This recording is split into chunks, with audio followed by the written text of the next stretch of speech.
Meet the editors. ആഗോള അയ്യപ്പ സംഗമത്തിൽ സുതാര്യത വേണ്ടേ എന്നാണ് ചോദ്യം.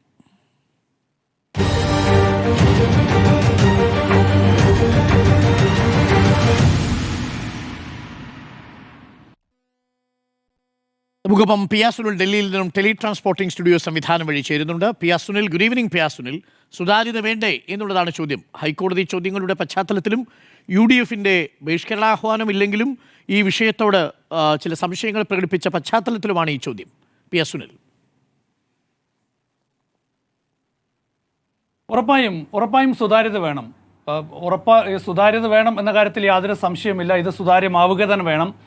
സുതാര്യത ഉണ്ടാവും, ഉറപ്പുവരുത്തും എന്ന് തന്നെയാണ് ഞാൻ പ്രതീക്ഷിക്കുന്നത്. കാരണം ഒരിക്കൽ കൈപൊള്ളിയ വിഷയമാണ് ഇടതുപക്ഷ സർക്കാരിനെ സംബന്ധിച്ച്, CPMനെ സംബന്ധിച്ച് ശബരിമല വിഷയം.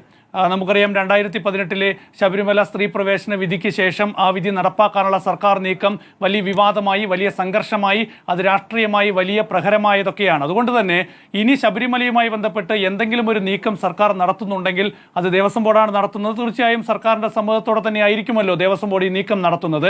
അങ്ങനെ നടത്തുമ്പോൾ അത് സുതാര്യമായി തന്നെ മുന്നോട്ട് കൊണ്ടുപോകാനായിരിക്കും സർക്കാർ ശ്രമിക്കുക. അതിലൊരു പഴുതും ഒരു സുതാര്യതമല്ലാത്ത എന്തെങ്കിലും ഒരു നീക്കത്തിന് സർക്കാർ അവസരം നൽകുകയും. അതായത് ഇന്ന് ഹൈക്കോടതി ഈ വിഷയത്തിലുള്ള കേസ് ഫയലിൽ സ്വീകരിച്ചിരിക്കുന്ന ഒരുപാട് ചോദ്യങ്ങൾ ചോദിച്ചിട്ടുണ്ട്. എന്തുകൊണ്ടാണ് അയ്യപ്പ സംഗമം എന്ന പേര് ഇതിന് നൽകുന്നത്? എവിടെ നിന്നാണ് പണം വരുന്നത്? സർക്കാരിന്റെ ഖജനാവിൽ നിന്ന് പണം ഉപയോഗിച്ച് ഇങ്ങനെ ഒരു അയ്യപ്പ സംഗമം നടത്തുന്നു എന്നായിരുന്നല്ലോ ഹർജിയിലെ പ്രധാനപ്പെട്ട വാദം. ഏതായാലും ഇന്ന് സർക്കാർ അതിൽ വ്യക്തത വരുത്തിയിട്ടുണ്ട്. ഖജനാവിൽ നിന്നല്ല, ദേവസ്വം ബോർഡാണ് പരിപാടി സംഘടിപ്പിക്കുന്നത്. സ്പോൺസർഷിപ്പ് വെച്ചാണ് ഈ പരിപാടി നടത്തുന്നത്. അതുകൊണ്ട് തന്നെ ഇക്കാര്യത്തിൽ മറ്റെന്തെങ്കിലും ഒരു നീക്കത്തിലേക്ക് കോടതി പോകാനുള്ള സാധ്യതയില്ല. കാരണം സുതാര്യമായി ഇത് നടത്തണം എന്നാണല്ലോ കോടതി പറയുക. സ്വാഭാവികമായും ഈ പരിപാടി നടക്കാൻ പോകുന്നതേ ഉള്ളൂ. അതുകൊണ്ട് എന്തെങ്കിലും ഒരു മറിച്ചൊരു തീരുമാനത്തിലേക്ക് ഉടൻ കോടതി പോകാനുള്ള സാധ്യതയില്ല.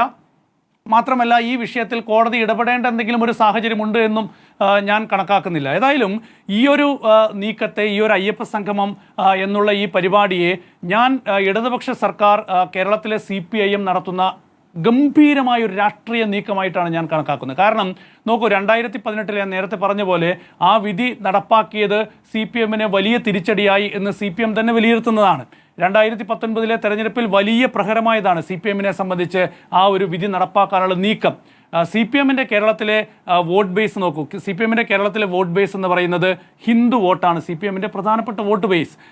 മുസ്ലിം വോട്ടുകളാണെങ്കിൽ അതിൽ ഒരു ഭൂരിഭാഗവും മുസ്ലിം ലീഗിനൊപ്പം പോകും, ബാക്കിയുള്ളത് കോൺഗ്രസിനൊപ്പം പോകും. ക്രിസ്ത്യൻ വോട്ടുകളാണെങ്കിൽ അത് പങ്കിടാൻ നിരവധി കേരള കോൺഗ്രസുകൾ നമ്മുടെ കേരളത്തിലുണ്ട്. അപ്പോൾ ഹിന്ദു വോട്ടിൽ തന്നെ ഈഴവ, തീയ, പട്ടികജാതി, പട്ടികവർഗ വോട്ടുകൾ, അങ്ങനെയുള്ള പിന്നാക്ക വോട്ടുകളാണ് CPMൻ്റെ ഏറ്റവും വലിയ ബേസ്, കേരളത്തിലെ വോട്ട് ബേസ് എന്ന് പറയുന്നത്. പണ്ട് ശിവദാസ മേനോൻ നടത്തിയ ഒരു പ്രസംഗമുണ്ട്, ശബരിമലയിൽ കൊണ്ടുപോയൊരു പെട്ടി വെച്ചാൽ അവിടെ CPM വിജയിക്കുമെന്ന്. അതാണ്. അപ്പോൾ ശബരിമലയിൽ പോകുന്ന അയ്യപ്പ വിശ്വാസികളിൽ വലിയൊരു ഭാഗം CPMകാരാണ് എന്നുള്ള കാര്യത്തിൽ യാതൊരു സംശയവുമില്ല. അല്ലെങ്കിൽ CPM അനുഭാവികളാണ്, പാർട്ടി പ്രവർത്തകരാണ്. ബ്രാഞ്ച് കമ്മിറ്റിയിലൊക്കെ തന്നെ മണ്ഡലകാലത്ത് കറുത്ത മുണ്ടുകൊടുത്ത് ഒരുപാട് പാർട്ടി സഖാക്കൾ വരുന്നതൊക്കെ തന്നെ നമ്മുടെ നാട്ടിൽ നിത്യകാഴ്ചയാണ്. പാർട്ടി പ്രകടനങ്ങളിൽ വരെ കറുത്ത മുണ്ടുകൊടുത്ത് പങ്കെടുക്കുന്ന പാർട്ടി സഖാക്കളുണ്ട്. അപ്പോൾ ഇതൊക്കെ ഒരു യാഥാർത്ഥ്യമാണ്. ആ ഒരു യാഥാർത്ഥ്യം CPM ഇപ്പോൾ തിരിച്ചറിയുകയാണ്. കാരണം 2026 തെരഞ്ഞെടുപ്പ് വരാൻ പോവുകയാണ്.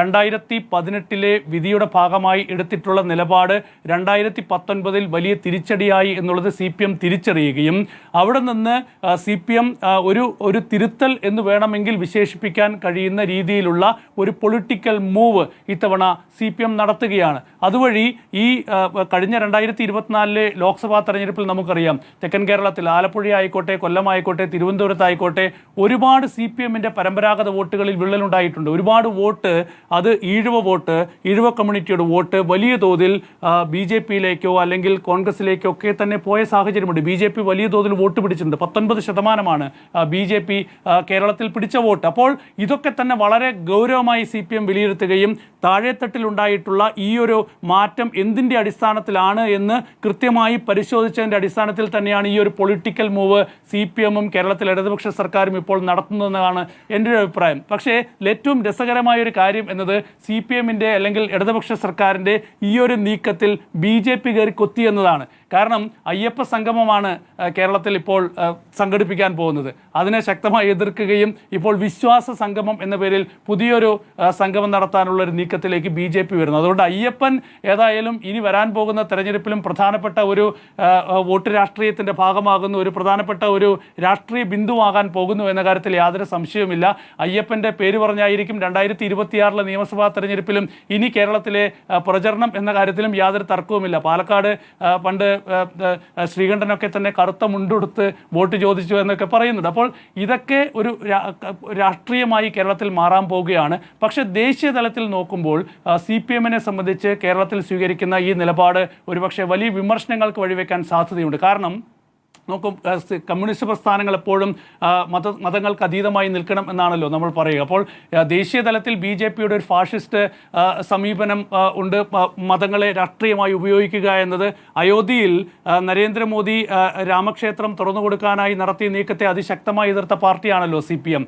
അയോധ്യയ്ക്ക് ശേഷം ഇനി കാശിയും മധുരയുമാണ് എന്ന് RSS മേധാവി മോഹൻ ഭാഗവത് പ്രഖ്യാപിച്ചിട്ട് 2 ദിവസമായിട്ടുള്ളൂ. അതിനെയും വളരെ ശക്തമായി CPM എതിർക്കുകയാണ്. അപ്പോൾ അങ്ങനെയുള്ള ഒരു രാഷ്ട്രീയ നീക്കം BJP-യും സംഘപരിവാർ സംഘടനകളും ദേശീയ തലത്തിൽ വളരെ ശക്തമായി നടത്തുമ്പോൾ കേരളത്തിൽ അയ്യപ്പ സംഗമം എന്ന പേരിൽ ഒരു നീക്കം CPM നടത്തുന്നത് തീർച്ചയായും ദേശീയ തലത്തിൽ വലിയ വിമർശനങ്ങൾക്ക് വഴിവെക്കാൻ സാധ്യതയുണ്ട്. അതിന് CPM-ന് മറുപടി വരേണ്ട ഒരു സാഹചര്യം കൂടി ഉണ്ടാകും. ഏതായാലും ഇതൊക്കെ സുതാര്യമായി തന്നെയായിരിക്കും കേരളത്തിൽ നടക്കുക. അക്കാര്യത്തിൽ എനിക്ക് യാതൊരു സംശയമില്ല. അക്കാര്യത്തിൽ കൂടുതൽ ജാഗ്രത CPM-ന് ഇക്കാര്യത്തിൽ ഉണ്ടാകും. അതുകൊണ്ട് കേരളത്തിൽ നടത്തുന്നത് അവിടുത്തെ ഒരു രാഷ്ട്രീയ സാഹചര്യം അനുസരിച്ചുള്ള ഒരു ഗംഭീര പൊളിറ്റിക്കൽ നീക്കമാണ്. അതേസമയം ദേശീയ തലത്തിൽ നോക്കുമ്പോൾ CPM-ന് ആ നീക്കം എത്രത്തോളം യോജിക്കും എന്ന കാര്യത്തിൽ എനിക്ക് സംശയമുണ്ട്. ഓക്കെ, ജിമ്മി, ഇന്ന് ശബരിമല ബെഞ്ചല്ല എടുത്തത്, വേറൊരു ബെഞ്ച്, ദേവൻ രാമേന്ദ്രൻ്റെ ബെഞ്ചാണ് എടുത്തത്. ശ്യാംകുമാർ, അവിടെ ഈ വിഷയം ചർച്ച ചെയ്യുമ്പോൾ എന്തുകൊണ്ട് ഇങ്ങനെ ഒരു ചോദ്യവും ഉത്തരവും ഉണ്ടായി എന്നുള്ളതാണ് ആദ്യം സംസാരിക്കേണ്ടത്. എന്തുകൊണ്ട് ഇപ്പോൾ ഇങ്ങനെ ഒരു വിഷയം ഉണ്ടായി? സർക്കാരിനെതിരെ ഒരു ഏതാണ്ടൊരു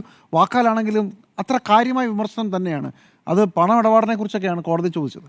എന്തുകൊണ്ട് ഇങ്ങനെ ഈ ഒരു ഘട്ടത്തിലേക്ക് കാര്യങ്ങൾ എത്തി എന്നുള്ളതാണ് ആദ്യം പരിശോധിക്കേണ്ടത്. 3 അടിസ്ഥാന കാര്യങ്ങൾ സമ്മതിച്ചുകൊണ്ട് വേണം ആ വിഷയത്തെ സമീപിക്കാൻ. ഒന്ന്, സംസ്ഥാന സർക്കാർ അല്ലെങ്കിൽ CPM തീരുമാനിച്ച് സംസ്ഥാന സർക്കാർ നിർദ്ദേശിച്ച് ദേവസ്വം ബോർഡ് നടപ്പിലാക്കുന്ന പരിപാടിയാണ് ശബരിമലയിലെ ഭക്തരുടെ സംഗമം, അയ്യപ്പ സംഗമം. 2, ഈ കാര്യത്തിൽ ഒരു കാരണവശാലും ഞങ്ങളുടെ നിലപാട് നവോത്ഥാനമല്ല, ഞങ്ങളുടെ നിലപാട് ആചാര സംരക്ഷണമാണ് എന്ന് പറയാതെ പറഞ്ഞു കഴിഞ്ഞു CPM-ഉം സംസ്ഥാന സർക്കാരും. ഈ 2 കാര്യങ്ങൾ കൂടി ഉണ്ട്. അതുപോലെ തന്നെ അയ്യപ്പ സംഗമം എന്ന് പറയുന്നത് ഈ തെരഞ്ഞെടുപ്പ് കാലത്ത് ആ തെരഞ്ഞെടുപ്പ് കാലത്തിന് വേണ്ടി ടൈലർ മെയ്ഡായിട്ടുള്ള ഒരു പരിപാടിയാണ് എന്നും നമ്മൾ സമ്മതിക്കണം. ഈ 3 കാര്യങ്ങൾ വ്യക്തമാണ്. പക്ഷേ ഇതിനകത്തൊരു പ്രശ്നം, സംസ്ഥാന സർക്കാരിന് അങ്ങനെ ചാടിക്കയറി പരിപാടി ചെയ്യാൻ പറ്റില്ല. അപ്പോൾ ആദ്യം ഈ വിഷയം ഉന്നയിച്ചപ്പോൾ തന്നെ സംസ്ഥാന സർക്കാർ ഈ പരിപാടി നടത്തണമെന്ന് പറഞ്ഞപ്പോൾ തന്നെ ഈ വിഷയം ഉന്നയിക്കപ്പെട്ടു. അപ്പോൾ പറഞ്ഞു ദേവസ്വം ബോർഡാണ് ഈ പരിപാടി ചെയ്തതെന്നുള്ള കാര്യം വ്യക്തമാക്കി. ഇതാണിന്ന് കോടതിയിലെത്തുന്നത്. അപ്പോൾ കോടതിക്ക് ഈ കാര്യങ്ങളൊക്കെ അറിയാവുന്നതാണ്. കോടതി വളരെ കൗതുകകരമായ, വളരെ ട്രിക്കി ആയിട്ടുള്ള 2 ചോദ്യങ്ങൾ ചോദിച്ചു. ഇത് ആരാണ് നടത്തുന്നത്? അത് ദേവസ്വം ബോർഡാണ്. എന്തിനാണ് നടത്തുന്നത്? ദേവസ്വം ബോർഡിൻ്റെ 75-ാം വാർഷികമാണ്. അങ്ങനെയാണെങ്കിൽ തിരുവിതാംകൂർ ദേവസ്വം ബോർഡിൻ്റെ 75-ാം വാർഷികമാണല്ലോ. അങ്ങനെയാണെങ്കിൽ അയ്യപ്പ സംഗമം എന്തിനാണ് പേരിട്ടത്? അപ്പോൾ അത് എന്താണ് കൃത്യമായി മറുപടി പറയുന്നത് എനിക്കറിയില്ല. അപ്പോൾ ഇതിൻ്റെ പണം ആര് തരും? അത് ഭക്തരുടെ കയ്യിൽ നിന്ന് ഞങ്ങൾ സ്പോൺസർഷിപ്പ് വഴി കണ്ടെത്തും.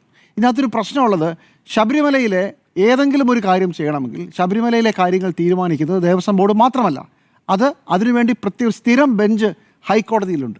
20 ലക്ഷം രൂപയ്ക്ക് മുകളിൽ 1 രൂപ ചിലവാക്കണമെങ്കിൽ ദേവസ്വം ബോർഡിന് ശബരിമലയിലെ പ്രത്യേക ബെഞ്ചിൻ്റെ അനുമതി കൂടെ വാങ്ങണം.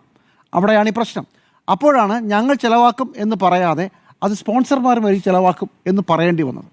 ഇതായിരുന്നു ഇതിനകത്തെ വിഷയം. അപ്പോഴാണ് കോടതി പിടിച്ചത്, അയ്യപ്പന് ഇങ്ങനെ ഒരു പരിപാടി നടത്താൻ വേണ്ടി നിങ്ങളിങ്ങനെ സ്പോൺസർമാരെയൊക്കെ വിളിച്ച് ഇങ്ങനെ കാര്യങ്ങൾ കൊണ്ടുപോകേണ്ട കാര്യമുണ്ടോ? നിങ്ങൾ ഈ പറയുന്നതിലൊന്നും ഒരു സുതാര്യത ഇല്ലല്ലോ. ഇതെല്ലാം വാക്കാലുള്ള വിമർശനമാണ് കേട്ടോ, വാക്കാലുള്ള വിമർശനം മാത്രമാണ്. പക്ഷേ ഇത്രയും കാര്യങ്ങൾ പറയേണ്ടി വന്നത് പ്രശ്നം, ഇപ്പോൾ 3000 ഭക്തരാണ് അല്ലെങ്കിൽ വിശ്വാസികളോ 3000 പേരാണ് വരുന്നത് ഈ പരിപാടി. ഒറ്റ ദിവസത്തെ പരിപാടിയുള്ളൂ. ഒരു ആൾക്ക് 1000 രൂപ വെച്ച് ചിലവാക്കിയാലും 3 കോടി രൂപയാകുള്ളൂ ഈ പരിപാടി നടത്താൻ. പോട്ടെ, ബാക്കിയുള്ള ചിലവുകൾ ഞങ്ങൾ ഒരു 6 കോടിയോ 5 കോടിയോ വെച്ചെന്ന് വിചാരിച്ചു. 6 കോടി രൂപ കണ്ടെത്താൻ വലിയ പാടൊന്നുമില്ല. അത് സ്പോൺസർമാരൊക്കെ നല്ല മണി പോലെ ഒന്നോ അരയാൾ വിചാരിച്ചാൽ എടുക്കാവുന്നതേ ഉള്ളൂ. സംസ്ഥാന സർക്കാരും CPM വിചാരിച്ചാൽ 5 കോടിയോ 6 കോടിയോ അല്ലെങ്കിൽ 7 കോടിയോ ഇതൊന്നും ഒരു വിഷയമല്ല.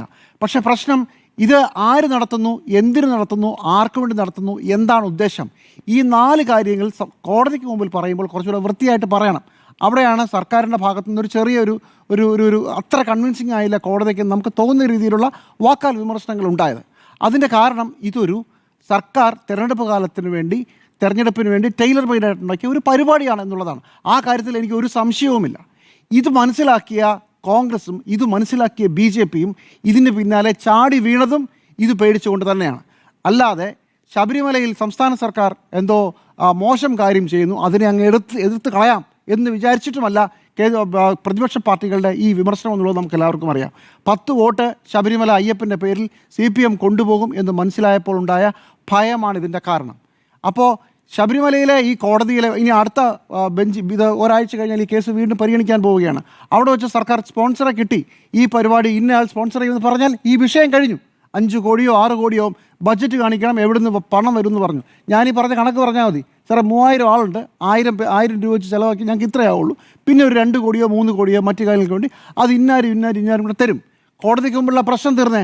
അതുകൊണ്ട് ഇതൊരു താൽക്കാലിക വിഷയം മാത്രമാണ്. പക്ഷേ ഒരു തവണ കൂടി കോടതിക്ക് മുമ്പിൽ ഈ കാര്യം വരുമ്പോൾ നമ്മളിത് വീണ്ടും ചർച്ച ചെയ്യുകയാണ്. സംസ്ഥാന സർക്കാരിൻ്റെ അജണ്ടകളെക്കുറിച്ചുള്ള ചോദ്യം വരികയാണ്. ഇന്ന് സംസ്ഥാന സർക്കാരിനെതിരെ UDF ഈ അവസരം മുതലാക്കി 2 ചോദ്യങ്ങൾ ചോദിച്ചു.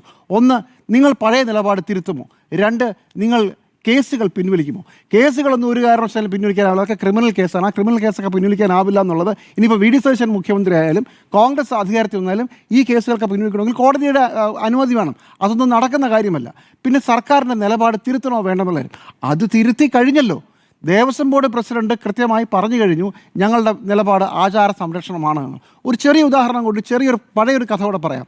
ഈ 2018 കോടതി വിധി വന്നതിന് ശേഷം മുഖ്യമന്ത്രിയെ കണ്ട് പുറത്തിറങ്ങി അന്നത്തെ ദേവസ്വം ബോർഡ് പ്രസിഡന്റ് പത്മകുമാർ പറഞ്ഞത് ഞാനോ എൻ്റെ വീട്ടിലുള്ള സ്ത്രീകളോ ശബരിമലയിൽ പോകില്ല എന്നാണ്. അത് കഴിഞ്ഞ് 2 ആഴ്ച കഴിഞ്ഞപ്പോൾ അദ്ദേഹം പറഞ്ഞു, ദയവ് ചെയ്ത് ഭക്തരായ സ്ത്രീകൾ, വനിതകൾ ഇങ്ങോട്ടേക്ക് വരരുത്, ഇതൊരു പ്രശ്നം ഉണ്ടാക്കരുത്. അന്നത്തെ ദേവസ്വം മന്ത്രി കടകംപള്ളി സുരേന്ദ്രനും ഏതാണ്ട് ഇതേ നിലപാടിൽ തന്നെ അഭിപ്രായം പറഞ്ഞു. അന്ന് മുഖ്യമന്ത്രി പറഞ്ഞ ഒരു ശക്തമായ നിലപാടുണ്ട്. അത് ഡിസംബർ മാസം 31-ാം തീയതിയാണ്. അതൊന്നും പറയാൻ അയാൾക്കൊരവകാശവുമില്ല. കോടതി ഉത്തരവുണ്ടെങ്കിൽ ഒരാൾ മുന്നോട്ട് വന്നാൽ അതിന് സംരക്ഷണം ഞാൻ കൊടുക്കും. അന്ന് സർക്കാരിനെതിരെ, മുഖ്യമന്ത്രിക്കെതിരെ നേരത്തെ കയറി പറഞ്ഞതിന് പത്മകുമാറും കടകംപള്ളി സുരേന്ദ്രനും വലിയ വില കൊടുക്കേണ്ടി വന്നു. ആ പശ്ചാത്തലത്തിലാണെന്ന് ഓർക്കണം ഇപ്പോൾ ഒരു ദേവസ്വം ബോർഡ് പ്രസിഡന്റ്, അതും വലിയ CPM പാരമ്പര്യമൊന്നുമില്ല, കോൺഗ്രസിൽ നിന്ന് വന്ന ആളാണ്, അദ്ദേഹം ധൈര്യമായി പറയുകയാണ് ആചാര സംരക്ഷണമാണ് ഞങ്ങളുടെ നിലപാട്. എന്ന് വെച്ചാൽ സർക്കാരിൻ്റെ നിലപാട് അത് തന്നെയാണെന്നേ, അതിനൊരു സംശയവുമില്ല. ഇനി കോൺഗ്രസ് പരമാവധി സർക്കാരിനെ കൊണ്ട് പറയിപ്പിക്കാൻ ശ്രമിക്കുന്നത്, സർക്കാർ പറയണം ഞങ്ങളുടെ ഉദ്ദേശം ആചാര സംരക്ഷണമാണ്. നാളെ അതുകൂടെ പറഞ്ഞാൽ നിങ്ങൾ എന്ത് ചെയ്യും?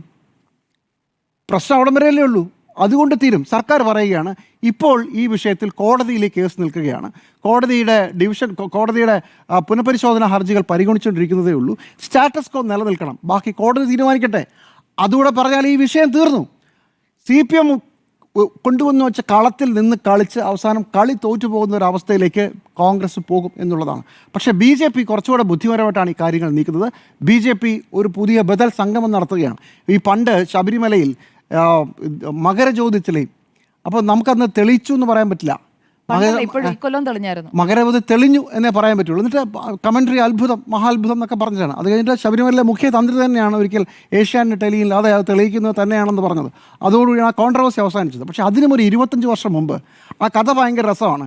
ശബരിമലയിൽ ഈ മകരജ്യോതി തെളിക്കുന്ന സ്ഥലത്ത് നിരീശ്വരവാദികൾ ഇടമറുകിൻ്റെ നേതൃത്വത്തിൽ പോയി അവരും കുറേ 2-3 സ്ഥലത്ത് മകരജ്യോതി കത്തിച്ചു.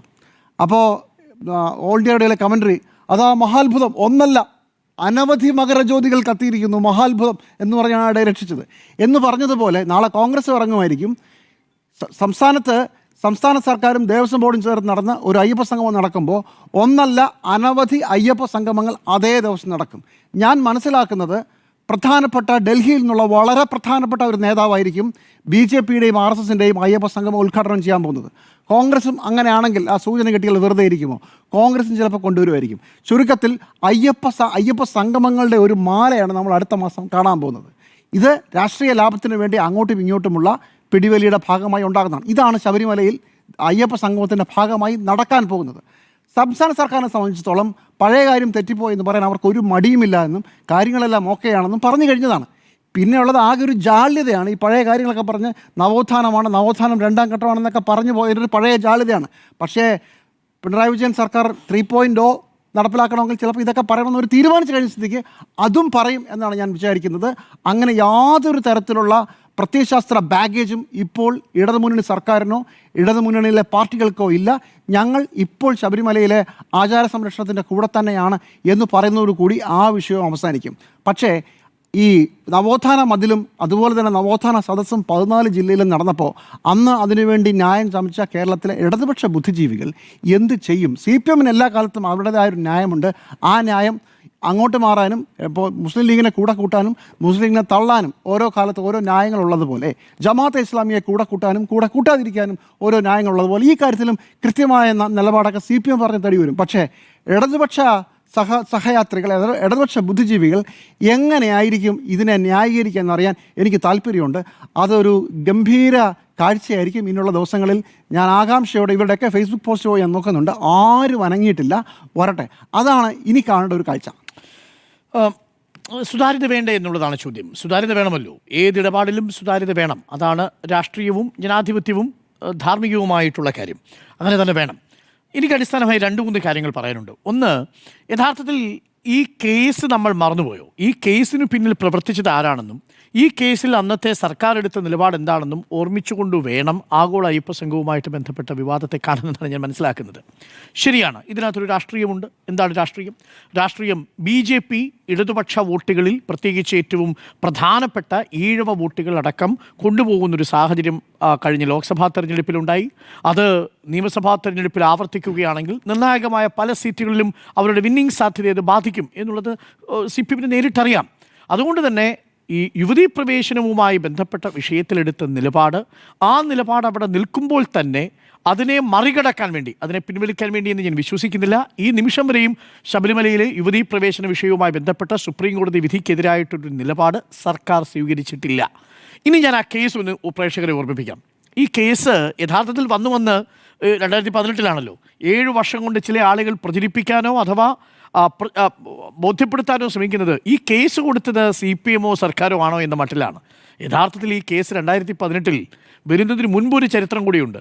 ശബരിമലയിൽ ഈ പെൺകുട്ടികൾക്ക്, യുവതികൾക്ക് പ്രവേശനം വേണം എന്ന് വാദിച്ചൊരു പ്രമുഖനായ നേതാവുണ്ട്. ആ നേതാവിൻ്റെ പേര് ഭയ്യാജി ജോഷി എന്നാണ്. 2016 ഇതേ ഭയ്യാജി ജോഷി, RSSൻ്റെ ജനറൽ സെക്രട്ടറിയായ ഭയ്യാജി ജോഷി പറഞ്ഞത് 1000 കൊല്ലം പഴക്കമുള്ള ഒരാചാരമാണെങ്കിൽ പോലും യുവതികൾക്ക് പ്രവേശനം നിഷേധിക്കുന്ന ഏർപ്പാട് ശരിയല്ല. അതുകൊണ്ട് ശബരിമലയിൽ യുവതീ പ്രവേശനം വേണം എന്ന നിലപാടെടുത്തത് RSSൻ്റെ മുൻ ജനറൽ സെക്രട്ടറിയായ ഭയ്യാജി ജോഷിയാണ് 2016. 2006 തന്നെ അത്തരമൊരു നീക്കമുണ്ടായിരുന്നു. അതിനുശേഷം അത് സാക്ഷാൽ നമ്മുടെ രാജഗോപാൽ അടക്കമുള്ളവർ വ്യക്തമാക്കിയതുമാണ്. അപ്പോൾ ശബരിമലയിൽ യുവതീ പ്രവേശനം വേണം എന്ന നിലപാടെടുത്ത സംഘടനയുടെ പേര് RSS ആണ്. ഇനി അതുമായി ബന്ധപ്പെട്ട 5 യുവതികൾ സുപ്രീം കോടതിയിലേക്ക് ഹർജിയുമായിട്ട് പോകുമ്പോൾ അതിലുണ്ടായിരുന്ന ഒരു യുവതിയുടെ പേര് കൂടി ഞാൻ പറയാം. പ്രേരണ കുമാരി എന്നായിരുന്നു. ചൗക്കീദാർ പ്രേരണ എന്നാണ് അവർ സ്വയം ട്വിറ്ററിൽ ബോധ്യപ്പെടുത്തിയിരുന്നത്. അവർ രേഖപ്പെടുത്തിയിരുന്നത് എന്താണ്? BJPയുടെ സുപ്രീം കോടതിയിലെ ലീഗൽ സെല്ലിലെ സെക്രട്ടറി ആണെന്ന് ട്വിറ്ററിൽ സ്വയം സാക്ഷ്യപ്പെടുത്തിയ പ്രേരണ കുമാരിയാണ് ശബരിമലയിൽ യുവതീ പ്രവേശനം വേണം എന്നാവശ്യപ്പെട്ടുകൊണ്ട് ഹർജിക്ക് പോയ 5 പേരിൽ ഒരാൾ. ഇതേ ചൗക്കീദാർ പ്രേരണ കുമാരി മറ്റൊരു പ്രധാനപ്പെട്ട കാര്യം കൂടി, പൂർവാഞ്ചൽ മോർച്ചയുടെ BJPയുടെ സ്പോക്ക് പേഴ്സൺ ആയിരുന്നുവെന്നുമാണ് ട്വിറ്ററിൽ അവകാശപ്പെടുന്നത്. അപ്പോൾ കോടതിയിൽ യുവതീ പ്രവേശനം വേണം എന്ന് പറഞ്ഞ് കേസിന് പോയതാരാ?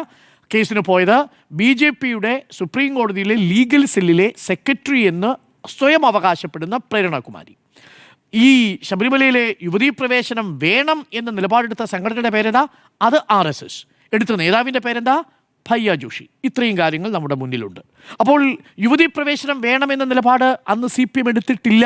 അത്തരമൊരു കേസിന് പോകണമെന്ന നിലപാടും CPM എടുത്തിട്ടില്ല. എന്നാൽ നോക്കൂ, ഇവിടെ കേസ് വന്നതിനു ശേഷം അത് സുപ്രീം കോടതി വിധിയായി കഴിയുമ്പോൾ ആ സുപ്രീം കോടതി വിധിയെ സ്വാഗതം ചെയ്ത പ്രധാനപ്പെട്ട നേതാവിൻ്റെ പേര് രാഹുൽ ഗാന്ധി എന്നാണ്. അപ്പോൾ രാഹുൽ ഗാന്ധി അടക്കമുള്ളവർ ഈ വിഷയത്തിൽ എടുത്ത നിലപാട് അത് പിന്നീട് കേരളത്തിലെ കോൺഗ്രസിനെ ഒരുപാട് സർക്കാർ നിലപാട് അല്ല, സുപ്രീം വിധി വരുന്ന സമയത്ത് സുപ്രീം എന്താ എടുത്തിരിക്കുന്നത്? ഭരണഘടനാപരമായ ഒരു അവകാശവും ആർക്കും നിഷേധിക്കപ്പെടാൻ പാടില്ല. അങ്ങനെയല്ലേ നിലപാടെടുക്കുന്നത്? നിലപാട് തിരുത്തി ആ നിലപാട് തന്നെയല്ലേ വേണ്ടത്. ഭരണഘടനാപരമായി നമ്മുടെ രാജ്യത്തുള്ള എല്ലാ അവകാശങ്ങളും എല്ലാവർക്കും സാധ്യമാവണം. വിശ്വാസിയായ ഒരു യുവതി ഉണ്ടെങ്കിൽ ആ യുവതിക്ക് ശബരിമലയിൽ പ്രവേശിക്കാൻ കഴിയണം. വിശ്വാസിയാണെങ്കിൽ വിത്ത് ഇൻവേർട്ടഡ് കോമ, വിശ്വാസികളല്ലാത്തവരുടെ കാര്യമല്ല. അപ്പോൾ വിശ്വാസികളായ ഒരു യുവതി വരുന്നില്ലെങ്കിൽ വേണ്ട, വിശ്വാസിയായ ഒരു യുവതി വരുന്നുണ്ടെങ്കിൽ വേണം എന്ന നിലപാടായിരുന്നു ഉള്ളത് എന്നാണ് ഞാൻ മനസ്സിലാക്കുന്നത്. ആ നിലപാടിൽ നിന്നൊരു ഇഞ്ചും ഇപ്പോഴും പിന്നോട്ട് പോയിട്ടില്ല. ഇനി നമുക്ക് ഈ വിഷയത്തിലേക്ക് വരാം. ആഗോള അയ്യപ്പ സംഗമം യഥാർത്ഥത്തിൽ ഈ പറയുന്ന രീതിയിൽ വലിയ രീതിയിലുള്ള ഒരു ഉഡായിപ്പ് തട്ടിപ്പ് പരിപാടിയാണോ? ഏതെങ്കിലും തരത്തിലുള്ള രാഷ്ട്രീയ കാപട്യമാണോ? രാഷ്ട്രീയ നീക്കമാണ്, പക്ഷേ കാപട്യമാണെന്ന് ഞാൻ വിശ്വസിക്കുന്നില്ല. ശബരിമല യുവതീ പ്രവേശനവുമായി ബന്ധപ്പെട്ട് അതിൻ്റെ ഭരണഘടനാപരമായ അവകാശം ജനങ്ങളെ ബോധ്യപ്പെടുത്താൻ കഴിയാതെ പോയി എന്ന് വിശ്വസിക്കുന്ന ഒരാളാണ് ഞാൻ. വനിതാ മതിലടക്കം സ്ഥാപിച്ചിട്ട് പോലും. കാരണം അത് നമ്മുടെ സമൂഹത്തിൻ്റെ പ്രശ്നമാണ്. ഞാനൊന്ന് പ്രേക്ഷകരോട് ചോദിക്കുകയാണ്, സി കേശവൻ ഇന്ന് ജീവിച്ചിരിപ്പുണ്ടായിരുന്നെങ്കിൽ സി കേശവൻ പറഞ്ഞൊരു വാചകത്തെ ഇന്ന് കേരളത്തിലെ പൊതുസമൂഹം അംഗീകരിക്കുമായിരുന്നോ? എന്ത് സംഭവിക്കുമായിരുന്നു എന്ന് ആലോചിച്ച് നോക്കൂ.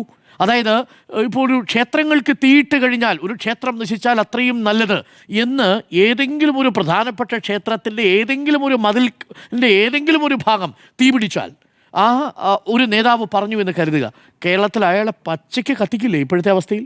അത്തരമൊരു സമൂഹമായി നമ്മൾ മാറി.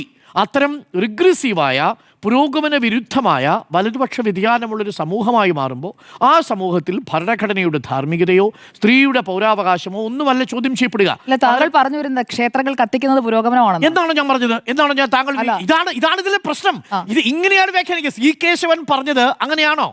സി കേശവൻ എന്ന അന്ധവിശ്വാസങ്ങൾക്കെതിരെയുള്ള നിലപാട് സ്വീകരിച്ച ആളല്ലേ? അങ്ങനൊരു നിലപാട് ഏതെങ്കിലും ഒരു നേതാവിന് ഇപ്പോൾ സ്വീകരിക്കാൻ പറ്റുമോ? എൻ്റെ ചോദ്യമാണ്, ഇപ്പോൾ സ്വീകരിക്കാൻ പറ്റുമോ? അപ്പോൾ അക്കാലമല്ലേ നല്ലതെന്ന് നമ്മൾ പറയുക. അതായത് ചുരുങ്ങിയ പക്ഷം അതിനെ അംഗീകരിക്കുന്നൊരു സമൂഹമുണ്ടായിരുന്നു. ആ സി കേശവൻ പറഞ്ഞ വാക്കുകൾ ഇപ്പോഴും പലയിടങ്ങളിലും ആവർത്തിക്കുന്നത് അതുകൊണ്ടാണ്. ഇപ്പോൾ പറഞ്ഞാൽ എങ്ങനെയായിരിക്കും അയാളെ സമൂഹത്തിൽ ചിത്രീകരിക്കുക? അയാൾ ഈ സമൂഹത്തിൽ ഏറ്റവും വലിയ പൊതുശത്രു ആവില്ലേ? രാജ്യദ്രോഹിയാവില്ലേ? അയാളുടെ പേര് കേസെടുക്കൂലേ? അയാൾ പിടിച്ച് ജയിലിടൂലേ സി കേശവനെ? ഒന്ന് ആലോചിച്ച് നോക്കൂ. പക്ഷേ എന്നിട്ടും അതാണ് സമൂഹത്തിൻ്റെ പ്രശ്നം. അതുകൊണ്ട് ആ സമൂഹത്തിൽ അത് ബോധ്യപ്പെടുത്താൻ സർക്കാരിന് സാധിച്ചില്ല എന്ന് തന്നെയാണ് ഞാൻ മനസ്സിലാക്കുന്നത്. അതുകൊണ്ടാണ് പിന്നീട് വീടുകൾ തോറും കയറി ഇറങ്ങി ഈ കാര്യങ്ങൾ വ്യക്തമാക്കുകയും അതിൽ തെറ്റുപറ്റിപ്പോയി എന്ന് പറയുന്ന വിഷയങ്ങളിൽ പല നിലപാടുകൾ സ്വീകരിച്ച് ആ വിഷയങ്ങളിൽ ഈ സർക്കാർ തൊടില്ല എന്ന നിലപാടെടുക്കുന്നതും. പിന്നീട് എന്താ സംഭവിച്ചത്? അതിനുശേഷം ഇന്നേ വരെ ആരെയും കയറ്റാൻ വേണ്ടിയിട്ടൊരു ശ്രമം നടത്തിയിട്ടില്ലല്ലോ. ഈ ദിവസം വരെയും ഏതെങ്കിലും ഇപ്പോഴും ഈ പ്രശ്നം നമ്മൾ മനസ്സിലാക്കേണ്ട കാര്യം, സുപ്രീം കോടതി വിധി നിലനിൽക്കുകയാണെന്നേ സുജയ. ഇപ്പോഴും ഒരു വിശ്വാസിയായ ഒരു പെൺകുട്ടി ശബരിമലയിൽ യുവതീ പ്രവേശനം വേണമെന്ന് ആവശ്യപ്പെട്ടുകൊണ്ട് ലോഗിൻ ചെയ്താൽ പ്രവേശനം കൊടുക്കാതിരിക്കാൻ കഴിയൂല. പക്ഷേ ഭാഗ്യത്തിന്, ആരുടെ ഭാഗ്യത്തിന്? ഈ പറയുന്ന സർക്കാരിൻ്റെ ഭാഗ്യത്തിന് വലിയ പ്രശ്നങ്ങൾ ഉണ്ടാവാത്ത രീതിയിൽ വളരെ മനോഹരമായ 2 തീർത്ഥാടന കാലവും നമ്മൾ നടത്തി എന്നുള്ളതാണ്.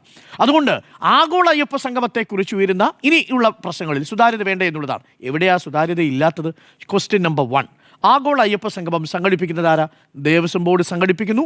സർക്കാർ അതിൻ്റെ ക്രൗഡ് മാനേജ്മെന്റ് ചെയ്യുന്നു. ഇത് സുപ്രീം കോടതിയിൽ സർക്കാർ കൊടുത്തിരിക്കുന്ന കാര്യമാണ്. ഹൈക്കോടതിയിൽ കൊടുത്തിരിക്കുന്ന മറുപടിയാണ്. സംഘടിപ്പിക്കുന്നത് ദേവസ്വം ബോർഡ്, ക്രൗഡ് മാനേജ് ചെയ്യുന്നത് സർക്കാർ. അങ്ങനെയാണല്ലോ. അത്രയും അധികം ആളുകൾ വരുമ്പോൾ അവർക്കുള്ള സൗകര്യങ്ങൾ, പോലീസിൻ്റെ സംവിധാനങ്ങൾ, ഇതെല്ലാം ഉറപ്പാക്കുന്നത് സംസ്ഥാന സർക്കാർ.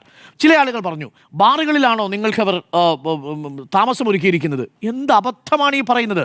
7 സംസ്ഥാനങ്ങളിലെ മുഖ്യമന്ത്രിമാർക്കാണ് കത്തയച്ചിരിക്കുന്നത്. ഡൽഹിയിലെ ലഫ്റ്റനന്റ് ഗവർണർ ഈ പരിപാടിയിൽ പങ്കെടുക്കാൻ വരുന്നുണ്ട് എന്നുള്ളത് പ്രത്യേകം ഓർമ്മിക്കണം. അപ്പോൾ ഈ VIP-കളൊക്കെ വരുന്ന സമയത്ത് അവർക്ക് അടൂരിലാണെങ്കിലും തിരുവല്ലയിലാണെങ്കിലും പത്തനംതിട്ടയിലാണെങ്കിലുമുള്ള ഹോട്ടലുകളിൽ സംവിധാനം ഒരുക്കണം. 3 സ്റ്റാർ ഹോട്ടലുകൾക്ക് മുകളിലേക്ക് ബാറുകളുള്ളത് ഈ പറയുന്ന സംവിധാനത്തിൻ്റെ പ്രശ്നമാണോ? ഒന്ന് ആലോചിച്ച് നോക്കി. അതിന് ഏത് രീതിയിലാണ് വ്യാഖ്യാനിക്കാൻ ശ്രമിക്കുന്നത്? എത്ര അപഹാസ്യമായൊരു നിലപാടാണ്. അപ്പോൾ ആ വാദം നിൽക്കില്ല. ഇനി അടുത്തൊരു പ്രധാനപ്പെട്ട ചോദ്യമുണ്ട്.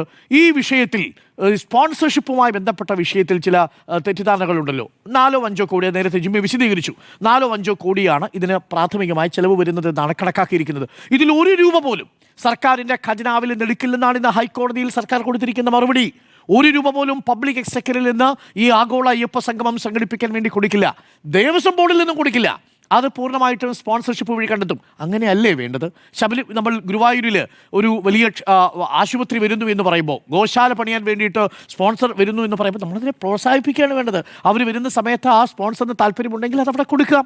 ഇവിടെ ആഗോള അയ്യപ്പ സംഗമത്തിൻ്റെ കാര്യത്തിലും സ്പോൺസർ വരുന്നു എന്നുള്ളതാണ്, അത് കൊടുക്കുക എന്നുള്ളതാണ്. ഇനി 3-ാമത്തെ പ്രധാനപ്പെട്ട കാര്യം, ഇതിൽ വിവേചനത്തോടു കൂടി നിങ്ങൾ പല ആളുകൾക്ക് ഗ്രീൻ കാർഡും ഗോൾഡൻ കാർഡും പ്ലാറ്റിനം കാർഡും, അങ്ങനൊരു പരിപാടിയില്ല ഇവിടെ.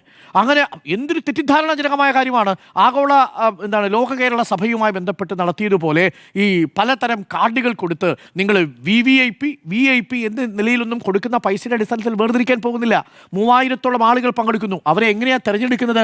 അവരെ തിരഞ്ഞെടുക്കുന്നത് നമ്മളുടെ വെർച്വൽ ക്യൂ സിസ്റ്റം ഉണ്ടല്ലോ, ആ വെർച്വൽ ക്യൂ സിസ്റ്റത്തിൽ കഴിഞ്ഞ 5 വർഷമായിട്ട് വന്ന ഭക്തരുണ്ട്. അവരുടെ മുഴുവൻ ഡാറ്റാബേസും ഉണ്ട്. അതിൽ ഏറ്റവും കൂടുതൽ തവണ വരുന്ന ആളുകൾക്ക് ലോഗിൻ ചെയ്യാം. അവരുടെ താല്പര്യമുണ്ടെങ്കിൽ അവർക്ക് ലോഗിൻ ചെയ്യാം. ബാക്കിയുള്ളവരെ ക്ഷണിക്കുന്നത് പ്രധാനപ്പെട്ട ആളുകളുണ്ടല്ലോ, ഈ പറയുന്ന 7 സംസ്ഥാനങ്ങളിലെ മുഖ്യമന്ത്രിമാരെയൊക്കെ ക്ഷണിക്കുക. അവർക്ക് ലോഗിൻ ചെയ്ത് ആ 3000-ഓളം ആളുകൾക്ക് ഈ പരിപാടിയിൽ പങ്കെടുക്കാം. അവർക്ക് അവരുടെ സ്വന്തം ചെലവിൽ വരാം, ഇവിടെ താമസിക്കാം. അതായത് പമ്പയിലാണ് പരിപാടി സംഘടിപ്പിക്കുന്നത്, അതിന് മിനിമം സൗകര്യങ്ങൾ അവിടെ ഉപയോഗിക്കാം. ഒരു ദിവസത്തെ ഈ പരിപാടിയിൽ പങ്കെടുക്കാം. പരിപാടി എന്ന് പറയുന്നത് എന്താ? ശബരിമല മാസ്റ്റർ പ്ലാനാണ് പ്രധാനമായിട്ടും ചർച്ച ചെയ്യുന്നത്. ശബരിമലയിലെ റെയിൽവേ സ്റ്റേഷൻ, എയർപോർട്ട്, അതുമായി ബന്ധപ്പെട്ട കാര്യങ്ങൾ, ആഗോള പിൽഗ്രിം സെൻ്ററായിട്ട് ശബരിമല മാറുന്നത്, ഞാൻ കഴിഞ്ഞ ചർച്ചയിൽ സൂചിപ്പിച്ചതുപോലെ റിലീജിയസ് സിൻക്രൈറ്റിസം എന്ന് പറയുന്ന സർവ്വമത വിഭാഗങ്ങളുടെയും ആരാധനാലയം എന്ന മട്ടിലേക്ക്, അഥവാ അവർക്ക് കൂടി ആക്സസ് ഉള്ള ആരാധനാലയം എന്ന നിലയിൽ അത് മാറുന്നു എന്ന് പറയുന്ന ഒരു വലിയ പോസിറ്റീവായുള്ള കാര്യമില്ലേ? ഒരു വേൾഡ് പിൽഗ്രിം സെൻ്ററായിട്ട് നമ്മുടെ നാട് മാറണം എന്ന് ആഗ്രഹിക്കുന്ന ആളുകൾ ഒരുമിച്ച് കൂടി അത് ചർച്ച ചെയ്ത് പിരിയുന്നു എന്നുള്ളത് കൊണ്ടാണ്. ഇതുകൊണ്ട് നാളെ രാവിലെ ശബരിമല വികസിക്കുന്നൊന്നുമല്ല. അതിന് കൃത്യമായ പദ്ധതി സർക്കാരിൻ്റെ കയ്യിലുണ്ട്. ശരിയാണ്, 15 വർഷം മുമ്പ് മറ്റൊരു പദ്ധതി ഉണ്ടായിരുന്നു. ഇപ്പോൾ ആ പദ്ധതിയെ തിരുവനന്തപുരം എഞ്ചിനീയറിംഗ് കോളേജ് വിശദമായി പഠിച്ച് ഒരു പദ്ധതി സർക്കാരിന് സമർപ്പിച്ചിട്ടുണ്ട്. അതിൻ്റെ ഭാഗമായിട്ട് സർക്കാർ 1333.62 കോടി രൂപയുടെ ശബരിമല മാസ്റ്റർ പ്ലാൻ അംഗീകരിച്ചിട്ടുണ്ട്. തത്വത്തിൽ 3 ഘട്ടങ്ങളിലായിട്ടാണ് 778 കോടി രൂപ വിനിയോഗിക്കുക. അതിൽ ഒന്നാം ഘട്ടം 600 കോടി 47 ലക്ഷം രൂപയാണ്. രണ്ടാം ഘട്ടം 2033 പണി അവസാനിക്കണം, 100 കോടി 2 ലക്ഷം രൂപയാണ്. 2039 പണി അവസാനിക്കേണ്ട മൂന്നാമത്തെ ഘട്ടം 77 കോടി 68 ലക്ഷം രൂപയാണ്. വ്യക്തമായി ശബരിമല മാസ്റ്റർ പ്ലാനിൻ്റെ ഡീറ്റെയിലിംഗ് ഉണ്ട്. ഇനി ഇത് ഓരോന്നും ചർച്ച ചെയ്യുന്ന ഘട്ടത്തിൽ ഭക്തരായിട്ടുള്ള ആളുകളുടെ അഭിപ്രായം സ്വീകരിച്ച് അത് സ്വാംശീകരിച്ച് ക്രോഡീകരിച്ച് മെച്ചപ്പെട്ട അഭിപ്രായങ്ങളുണ്ടെങ്കിൽ അത് സ്വീകരിക്കുന്നതിന് ആർക്കാ തടസ്സം? ഈ കാര്യങ്ങളൊക്കെ നേരെ ചൊവ്വേ നടന്നു പോകുമ്പോൾ ആർക്കാ ബുദ്ധിമുട്ട്? കഴിഞ്ഞ 2 തവണയും ശബരിമല ഭക്തർക്ക് ഒരു ബുദ്ധിമുട്ടും ഉണ്ടാവാത്ത രീതിയിൽ തീർത്ഥാടന കാലം ക്രമീകരിക്കുമ്പോൾ അത് ആർക്കാണ് ബുദ്ധിമുട്ടുണ്ടാവുന്നതെന്നേ? അതാണ് എനിക്ക് ചോദ്യം. കാര്യങ്ങൾ നന്നായി നടന്നു പോകുമ്പോൾ സുവർണാവസരങ്ങൾ നഷ്ടപ്പെടുമെന്നതാണോ ഭയം? അതിന് നമ്മളുടെ കയ്യിൽ മരുന്നില്ല എന്ന് മാത്രമേ എനിക്ക് പറയാനുള്ളൂ. അപ്പോൾ എൻ്റെ ഉത്തരം ഇതാണ്: ഈ സുതാര്യത വേണം. നിലവിൽ സുതാര്യതയുണ്ട് എന്നാണ് ഞാൻ മനസ്സിലാക്കുന്നത്. അത് 9-ാം തീയതി ഹൈക്കോടതി ഇത് വീണ്ടും പരിഗണിക്കുന്ന സമയത്ത് അത് മനസ്സിലാവുമെന്നാണ്. പിന്നെ കർമ്മസമിതിയുടെ പേരിലുള്ള നടക്കട്ടെ, അങ്ങനെ വിശ്വാസ സംഗമങ്ങളൊക്കെ ഒരു ഭാഗത്ത് നടക്കട്ടെ. അത് ഗുണം ചെയ്യുമെങ്കിൽ, ക്ഷേത്രത്തിനും പിൽഗ്രിം സെൻ്ററിനും ഒക്കെ ഗുണം ചെയ്യുമെങ്കിൽ അത് നടക്കണം. അതുകൊണ്ട് നമ്മൾ ആരെയും തള്ളി പറയാനില്ല. പിന്നെ യഥാർത്ഥ ഭക്തൻ ആര് എന്ന് നിങ്ങൾ ചോദിക്കരുത് എന്ന് മാത്രം. കാരണം വെർച്വൽ ക്യൂ വഴി അവിടെ ശബരിമല സന്ദർശനം നടത്തിയിരിക്കുന്നവരാണ് ഈ പരിപാടിയിൽ എത്തുന്നത്. അവർ ഭക്തരല്ലെന്ന് വിശ്വസിക്കാൻ എനിക്ക് ബുദ്ധിമുട്ടുണ്ട്. സുജയ, സുതാര്യത വേണം. അതുകൊണ്ട് തന്നെയാണ് കോടതി ഇന്ന് ആ കാര്യങ്ങൾ കൃത്യമായി ചോദിക്കുകയും ചെയ്തത്. ആ ചോദ്യങ്ങളൊക്കെ പൊതുസമൂഹത്തിൽ നിൽക്കുന്ന ചോദ്യങ്ങളാണ്. മാത്രമല്ല 2 ഭാഗമായി തിരിഞ്ഞ് 2 സൈഡിൽ നിന്നും, അതായത് ഇപ്പോൾ സംഘപരിവാർ സംഘടനകളുടെ ഭാഗത്ത് നിന്ന്, BJPയുടെ ഭാഗത്ത് നിന്ന് കൃത്യമായി അവർ ആദ്യം മുതൽ തന്നെ ഒരു അഭിപ്രായം പറഞ്ഞു വരുന്നു. മറുഭാഗത്ത് സർക്കാർ ഇങ്ങനെ, അതുപോലെ തന്നെ പാർട്ടി ഇങ്ങനെ വിശദീകരിച്ചുകൊണ്ടേയിരിക്കുകയാണ്. എനിക്ക് തോന്നുന്നു CPIM സംസ്ഥാന സെക്രട്ടറി MV ഗോവിന്ദൻ തന്നെ ഈ വിഷയത്തിൽ 4 or 5 തവണ വിശദീകരണം നടത്തി. നമ്മൾ സാധാരണ മറ്റു വിഷയങ്ങളിൽ കാണുന്നത് പോലെയല്ല, തുടർച്ചയായി ഈ വിഷയത്തിൽ അദ്ദേഹം ഒരു ഡിഫെൻസീവിലേക്ക് പോകുന്നത്, അല്ലെങ്കിൽ കൃത്യമായി പ്രതിരോധം തീർക്കാൻ ശ്രമിക്കുന്നത്, അങ്ങനെ പലതരത്തിലാണ് അദ്ദേഹത്തിന്റെ പ്രതികരണങ്ങൾ നമ്മൾ കണ്ടത്. അതിൽ മുൻ നിലപാട് എന്തായിരുന്നു എന്ന ചോദ്യം സ്വാഭാവികമായും ഏത് ഇടതുപക്ഷക്കാരനോടും ഉയരുമല്ലോ. കാരണം ശബരിമല യുവതീ പ്രവേശന വേളയിൽ, അല്ലെങ്കിൽ ആ വിധി നടപ്പായ എന്ന് പറഞ്ഞു കഴിഞ്ഞാൽ 2 സ്ത്രീകൾ കയറിയതോടെ ആ വിധി ശബരിമലയിൽ നടപ്പായി എന്ന് തന്നെയാണ് നമ്മൾ അതിൽ നിന്ന് മനസ്സിലാക്കേണ്ടത്. അവരെങ്ങനെ കയറി, ആര് കയറ്റി, മറ്റാരെയൊക്കെ കയറ്റാൻ ആരൊക്കെ കൊണ്ടുവന്നു, അതെല്ലാം നമ്മൾ ആ സമയത്ത് 2018 ഈ വിധി വന്ന സെപ്റ്റംബർ 28 വിധി വന്നത്. അതിനുശേഷമുള്ള കാലയളവിൽ നമ്മൾ കണ്ടതാണ്. അത് കഴിഞ്ഞ് ജനുവരി 2 വനിതാ മതിൽ തീർക്കുന്നത് 2019. അപ്പോൾ ഈ വനിതാ മതിലിലേക്ക് എത്തിയതിനു ശേഷം പിന്നീട് അങ്ങോട്ട് നിർജ്ജീവമായി പോകുന്ന നവോത്ഥാന സംരക്ഷണ സമിതിയും നമ്മൾ കണ്ടു. ഇന്നിപ്പോൾ മുഖ്യമന്ത്രി പിണറായി വിജയൻ വെള്ളാപ്പള്ളി നടേശനെ ഒപ്പം നിർത്തിക്കൊണ്ട് അദ്ദേഹത്തെ എങ്ങനെയാണ് എൻഡോഴ്സ് ചെയ്യുന്നതെന്നും നമ്മൾ കണ്ടു. അപ്പോൾ പല കാര്യങ്ങളിൽ പല കാലങ്ങളിൽ എടുക്കുന്ന നിലപാടുകൾ അത് ഓഡിറ്റ് ചെയ്യപ്പെടും. അത് ഇപ്പോൾ ഇടത് സർക്കാരിന്റെ കാര്യത്തിലായാലും പിണറായി വിജയന്റെ കാര്യത്തിലായാലും കൃത്യമായി അത് ഓഡിറ്റ് ചെയ്യപ്പെടും. 2018 ഇത് 2025 എന്ന് കരുതിയിട്ട് കാര്യമില്ല. 7 വർഷം എന്ന് പറയുന്നത് ഓർത്തിരിക്കാൻ പറ്റുന്ന ഒരു കാലയളവ് തന്നെയാണെന്നാണ് ഞാൻ കരുതുന്നത്. 10 or 15 വർഷം മുൻപ് നടന്ന ഒരു കാര്യമാണെങ്കിൽ ആ ഒരു ക്രമേണ നമ്മുടെ ബുദ്ധിയിൽ നിന്ന് അല്ലെങ്കിൽ നമ്മുടെ ഓർമ്മയിൽ നിന്ന് അതൊക്കെ പതുക്കെ ഒന്ന് കുറച്ചെങ്കിലും ഒരു മറവിയിലേക്ക് പോവുകയോ അങ്ങനെ എന്തെങ്കിലും ചെയ്യും. പക്ഷേ ഇപ്പോൾ കൃത്യമായ ഒരു റിമൈൻഡർ ഇട്ടതുപോലെയാണ്. 2018 എന്താണ് നടന്നത്, ഇപ്പോൾ മാധ്യമങ്ങളടക്കം ചർച്ച ചെയ്യുകയാണ്. ഡോക്ടർ അരുൺ ഇപ്പോൾ ആ കേസിന്റെ കാര്യങ്ങളും എല്ലാം പറഞ്ഞു. അപ്പോൾ ഓരോരുത്തരും ഓരോ കാലഘട്ടങ്ങളിൽ എടുത്ത നിലപാട് എന്താണ് എന്നതും വ്യക്തമാണ്. അവിടെയാണ് കോൺഗ്രസിന്റെ ഇരട്ടത്താപ്പ് നമ്മൾ കാണുന്നത്. 2019 ഈ വിഷയത്തിൽ അതാണ് തുറന്നു കാട്ടേണ്ടത് എന്നതാണ് ഞാൻ കരുതുന്നത്. സർക്കാരിനേക്കാളും BJP-യെക്കാളും ഈ വിഷയത്തിൽ കോൺഗ്രസ് എടുക്കുന്ന സ്റ്റാൻഡ്, അവരുടെ നിലപാടിലെ പൊയ്മുഖങ്ങൾ അത് അടർന്നു വീഴുകയാണ് ഓരോന്നോരോന്നായി. ഇന്നിപ്പോൾ UDF യോഗം ചേരുകയാണ്. എന്നിട്ട് എന്തൊരു അഴകുഴമ്പൻ സമീപനമാണ് അവരെടുക്കുന്നത്. നിങ്ങളത് ചെയ്തില്ലേ, നിങ്ങളിത് ചെയ്തില്ലേ എന്ന് പറഞ്ഞുകൊണ്ട് കുറ്റം പറയാനല്ല, ഞങ്ങളുടെ നിലപാട് ഇതാണ് എന്ന് പറഞ്ഞുകൊണ്ട് ഇന്ന് രാവിലത്തെ വാർത്താ സമ്മേളനത്തിൽ UDF കൺവീനർ, UDF ചെയർമാൻ, അവർ രണ്ടുപേരിൽ ആരെങ്കിലും ഒരാൾ ഒരു നിലപാട് പറഞ്ഞിരുന്നെങ്കിൽ അതാണ് അവരുടെ നിലപാട് എന്ന് വിശ്വാസികൾക്ക് ബോധ്യപ്പെട്ടേനെ, അല്ലെങ്കിൽ ജനങ്ങൾക്ക് ബോധ്യപ്പെട്ടേനെ. ഇത് രണ്ടും ഇന്നുണ്ടായിട്ടില്ല എന്നത് നമ്മൾ മറച്ചു വെക്കാൻ പാടില്ല. അല്ലാത്ത പക്ഷം ഇന്ന് കോടതി ചോദിച്ചതുപോലെയുള്ള ചോദ്യങ്ങൾ ഉയർത്താൻ, അത് കൃത്യമായി ഉന്നയിക്കാൻ പോലും ഇന്ന് പ്രതിപക്ഷത്തിന് കഴിഞ്ഞുവെന്ന് ഞാൻ കരുതുന്നില്ല. കാരണം നമുക്ക് ഓരോന്നോരോന്നായി എടുത്തു നോക്കാം. ഇവിടെ ഇപ്പോൾ ഹൈക്കോടതി ചോദിച്ച ചോദ്യം, ആരാണ് അയ്യപ്പ സംഗമം സംഘടിപ്പിക്കുന്നത്? അതിന് സർക്കാരിന്റെ പക്കലുള്ള മറുപടി ദേവസ്വം ബോർഡാണ്, തിരുവിതാംകൂർ ദേവസ്വം ബോർഡാണ്. അഡ്വക്കേറ്റ് PS പ്രശാന്താണ് നമ്മൾ നോക്കുമ്പോൾ പ്രതിപക്ഷ നേതാവിനെ ക്ഷണിക്കാൻ പോകുന്നത്. ആ ക്ഷണം സ്വീകരിക്കാനെന്നല്ല, ഒന്ന് കാണാൻ പോലും കൂട്ടാക്കാതെ പ്രതിപക്ഷ നേതാവ് ഇരിക്കുന്നത്. അതേക്കുറിച്ച് ഇന്ന് ചോദ്യം ഉയർന്നപ്പോൾ അതിനും അദ്ദേഹത്തിന്റെ പ്രതികരണം നമ്മൾ കാണുന്നുണ്ട്.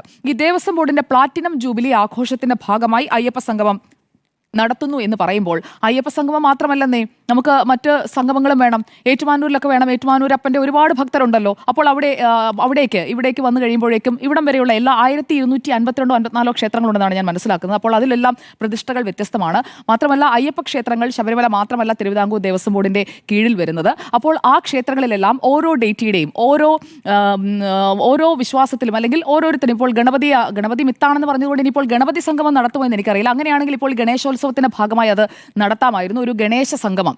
എന്തായാലും മുണ്ടൂരിലൊക്കെ സഖാക്കൾ പോയി നിമജ്ജനം നടത്താനായി ചെകുവേരയും ഒക്കെ കൂട്ടുപിടിച്ചു പോയി എന്നൊക്കെ കേട്ടു. പിന്നീട് പാർട്ടി അത് ഞങ്ങളുടെ പരിപാടിയല്ല എന്ന് തള്ളി. മിത്താണെന്ന് പറയുകയും നിമജ്ജനം ചെയ്യുകയും രണ്ടും കൂടി ചേർന്ന് പോകില്ലല്ലോ. അപ്പോൾ വിശ്വാസം വേണോ അതോ വിശ്വാസികളെ വേണോ എന്നതാണ് CPIM നേരിടുന്ന ചോദ്യം എന്നതാണ് ഞാൻ മനസ്സിലാക്കുന്നത്. കാരണം വിശ്വാസികളാകാൻ പൊടുന്നതിനൊന്നും പറ്റില്ലല്ലോ. പിന്നെ വിശ്വാസിയാണ് എന്നൊരു പൊയ്മുഖം അല്ലെങ്കിൽ ഒരു മാസ്ക് എടുത്ത് വെക്കാം. ആ മാസ്ക് എടുത്ത് വെച്ച് കഴിഞ്ഞാലും ആളുകൾക്ക് കൃത്യമായി അത് മനസ്സിലാക്കും. കൃത്യമായി ഫിൽട്ടർ ചെയ്ത് ഓരോ നേതാവിൻ്റെയും ഉള്ളിലിരിപ്പ് എന്താണ് അല്ലെങ്കിൽ ഓരോ നേതാവും എന്താണ് എന്ന് മനസ്സിലാക്കിയ മലയാളിയുടെ മുന്നിലാണ് ഈ കളികളെല്ലാം നടക്കുന്നത്. അതുകൊണ്ട് ഇന്നിപ്പോൾ പ്രതിപക്ഷം എടുക്കുന്ന സ്റ്റാൻഡും ഇടതുപക്ഷം എടുക്കുന്ന സ്റ്റാൻഡും BJP എടുക്കുന്ന സ്റ്റാൻഡും ജനങ്ങൾ കൃത്യമായിട്ട് അത് മനസ്സിലാക്കി തന്നെയാണ് മുന്നോട്ട് പോകുന്നത് എന്നതാണ് ഈ കാര്യത്തിലെ എൻ്റെ കൃത്യമായ ബോധ്യം. മതസൗഹാർദ്ദം ഊട്ടിയുറപ്പിക്കാനാണ് അയ്യപ്പ സംഗമം എന്ന് പറയുന്നത്. എനിക്ക് മനസ്സിലാവുന്നില്ല. അയ്യപ്പ സംഗമം നടത്തിയത് കൊണ്ട് മതസൗഹാർദ്ദം, കേരളത്തിൽ മതസൗഹാർദ്ദം ഉള്ള സംസ്ഥാനമാണെന്നേ. അയ്യപ്പ സംഗമം നടത്തിയില്ല എങ്കിൽ സെപ്റ്റംബർ 20 മുൻപ് സെപ്റ്റംബർ 20 ശേഷം അങ്ങനെയുള്ള ഒരു കേരളത്തെ സൃഷ്ടിക്കാൻ പോവുകയാണോ? അങ്ങനെയാണോ ഉദ്ദേശിക്കുന്നത്? മതസൗഹാർദ്ദം ഊട്ടിയുറപ്പിക്കുന്നതിന് വേണ്ടി അയ്യപ്പ സംഗമം, അതിനുശേഷം ഇനിയിപ്പോൾ ഗണേശ സംഗമം നടത്തുമായിരിക്കും. കാരണം ഗണപതിയെ ആരാധിക്കുന്ന ധാരാളം ഭക്തരുണ്ട്. അപ്പോൾ ആ വിവിധ ജില്ലകളിൽ നിന്നുള്ള ഗണപതിയെ ആരാധിക്കുന്ന ഭക്തരുടെ ഒരു സംഗമം, അതിപ്പോൾ തിരുവിതാംകൂർ ദേവസ്വം ബോർഡിന് ഇതിനകം തന്നെ ഒരു അസൈൻമെന്റ് കൊടുത്തതുകൊണ്ട് അവരുടെ ജൂബിലി ആഘോഷങ്ങളുടെ ഭാഗമെന്ന് വെക്കാം. ഇനിയിപ്പോൾ അടുത്ത ഗുരുവായൂരോ അല്ലെങ്കിൽ ഇവിടെ കൊച്ചിയിൽ തന്നെയോ ഒക്കെ നടത്താമല്ലോ. അപ്പോൾ അങ്ങനെയുള്ള സംഗമങ്ങളൊക്കെ നടത്തി അത് ഓരോ മതവിഭാഗങ്ങളുടെയും, ഇപ്പോൾ മുസ്ലിങ്ങളുടെയും ക്രിസ്ത്യാനികളുടെയും ഒക്കെ അങ്ങനെയുള്ള സംഗമങ്ങൾ നടത്തി. ക്രിസ്മസിനൊക്കെ സംഗമം ഉണ്ടാകുമായിരിക്കും. അപ്പോൾ ക്രിസ്മസ് സംഗമം അങ്ങനെ ഓരോന്നോരോന്നായി നടത്തി. മതേതര സർക്കാരാകുമ്പോൾ ഈ സംഗമം എല്ലാം നടത്തണമല്ലോ. ദേവസ്വം ബോർഡല്ലേ? അല്ല, ദേവസ്വം ബോർഡിനെ ഏൽപ്പിച്ചതുപോലെ തന്നെ ഞാൻ പറയട്ടെ, ദേവസ്വം ബോർഡിനെ അല്ല, മതസൗഹാർദ്ദം പറയട്ടെ, മതസൗഹാർദ്ദം ഊട്ടിയുറപ്പിക്കാൻ ദേവസ്വം ബോർഡിനെയാണ് ചുമതലപ്പെടുത്തുന്നത്. അപ്പോൾ ഈ ദേവസ്വം ബോർഡ് തന്നെ മുൻകൈ എടുത്തുകൊണ്ട് ക്രിസ്മസ് സംഗമം അടക്കം നടത്തണമല്ലോ. ശബരിമല മാത്രം അല്ല, മുസ്ലിം ആളുകൾക്കും അവിടെ എത്തി അവരെ കൂടി കാണാം. അതുകൊണ്ടാണ് അല്ല, വാവര് മാത്രമല്ലേ ഉള്ളൂ. അപ്പോൾ ക്രൈസ്തവർക്ക് വരണ്ടേ? അപ്പോൾ ശരി, അപ്പോൾ ശബരിമലയിലേക്ക് ക്ഷണിക്കാൻ പോകുന്നത് ആരെയാണ്? ശബരിമലയിൽ ഈ വെർച്വൽ ക്യൂ വഴി ബുക്ക് ചെയ്തിട്ടുള്ള ആളുകളെ, കാലാകാലങ്ങളായി വരുന്ന ആളുകളെ, വിദേശികളായ പണമുള്ളവരെ എല്ലാവരെയും ക്ഷണിക്കുന്നുണ്ടല്ലോ. അപ്പോൾ മലേഷ്യയിൽ നിന്നടക്കമുള്ള കൃത്യമായി ചെറി പിക്ക് ചെയ്താണ് ക്ഷണിക്കുന്നത്. അത് നിങ്ങൾ എത്ര ഇല്ല എന്ന് പറഞ്ഞു കഴിഞ്ഞാലും കൃത്യമായി പിക്ക് ചെയ്ത് തന്നെയാണ് അവിടേക്ക് ആളുകളെ കൊണ്ടുവരാൻ പോകുന്നത് എന്നുള്ളത് ഉറപ്പാണ്. ലോഗിൻ ചെയ്യാം. ഞാൻ പറയട്ടെ, ഡോക്ടർ അരുണിന്റെ ടേൺ കഴിഞ്ഞല്ലോ. ഞാനൊന്ന് പറയട്ടെ. ഇവിടെ അപ്പോൾ മതസൗഹാർദ്ദം അയ്യപ്പ സംഗമത്തിലൂടെ ഊട്ടിയുറപ്പിക്കുക എന്ന ലക്ഷ്യമാണ് എന്ന് ഹൈക്കോടതിയിൽ പറയുമ്പോൾ അത് അതേപടി ഹൈക്കോടതി തൊണ്ട തൊടാതെ വിഴുങ്ങുമെന്നൊന്നും ഞാൻ കരുതുന്നില്ല. കാരണം കൃത്യമായി ഈ സർക്കാർ എന്താണ് ചെയ്തുകൊണ്ടിരിക്കുന്നത് എന്നുള്ളത് കണ്ടുകൊണ്ടിരിക്കുന്ന ആളുകൾ തന്നെയാണല്ലോ ഹൈക്കോടതിയുടെ വിവിധ ബെഞ്ചുകളിലായി ഉള്ളതും. മാത്രമല്ല ഫണ്ട് സമാഹരണം, വരവ് ചെലവുകൾ, ഇതെല്ലാം സംബന്ധിച്ചുള്ള കൃത്യമായിട്ടുള്ള ഒരു ഓഡിറ്റിംഗ് നടത്തേണ്ടതുണ്ട്, അല്ലെങ്കിൽ കൃത്യമായ റിപ്പോർട്ട് സമർപ്പിക്കേണ്ടതുണ്ട് എന്ന് തിരുവിതാംകൂർ ദേവസ്വം ബോർഡിനോട് ഇപ്പോൾ നിർദ്ദേശിച്ചിട്ടുണ്ട്. ഇനി ഇപ്പോൾ ഡോക്ടർ അരുൺ പറഞ്ഞ കാര്യം, വെർച്വൽ ക്യൂ വെബ്സൈറ്റ്, അതുവഴിയാണ് ആഗോള അയ്യപ്പ സംഗമത്തിൽ ഭക്തർക്ക് രജിസ്റ്റർ ചെയ്യാൻ കഴിയുക. ഭക്തരെന്ന് പറയുമ്പോൾ ശബരിമലയിലേക്ക് പോയിട്ടുള്ള ആർക്കുമാകാം. ബിന്ദു അമ്മിണി പോയിട്ടുണ്ടല്ലോ, പക്ഷേ ദേവസ്വം മന്ത്രി വി എൻ വാസവൻ കഴിഞ്ഞ ദിവസം എന്റെ ചോദ്യത്തിന് മറുപടിയായി പറഞ്ഞത് ബിന്ദു അമ്മിണി വരേണ്ട.